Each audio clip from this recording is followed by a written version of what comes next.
Lucid dreams, are they reality or just an illusion? I will try to explain this based on my own experience.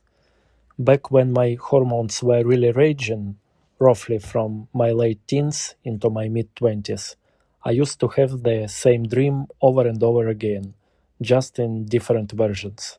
The storyline was basically the same. At some point, near the beginning of the dream, I would realize this is a dream, and that meant I could do whatever I wanted without worrying about consequences.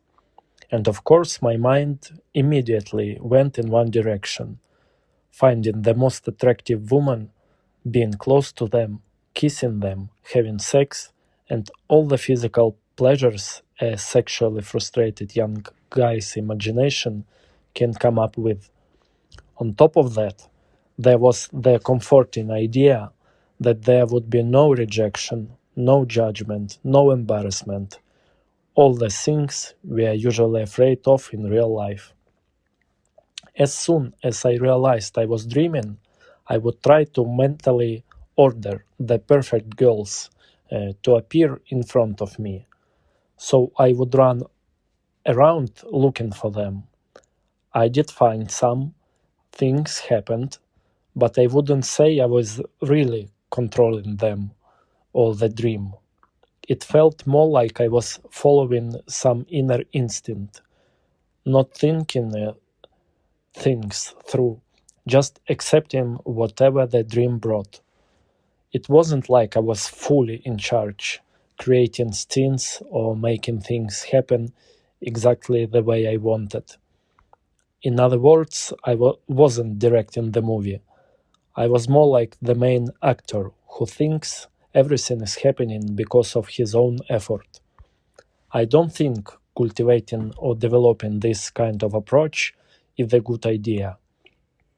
A dream is, after all, a message from the unconscious part of our psyche, something that needs to be consciously received and understood.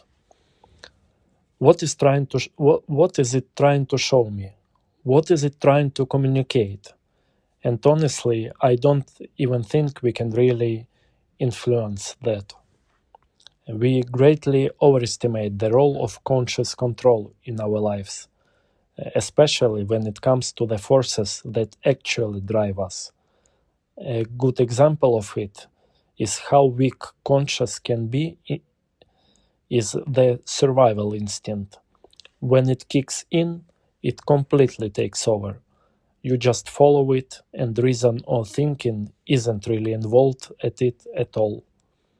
It's a big mistake driven by ego and pride to underestimate these instinctive animal forces inside us and believe we are fully in control. So the feeling that we can control events in a dream is just an attempt by the ego to take charge. It's nothing more than repression, a psychological defense mechanism.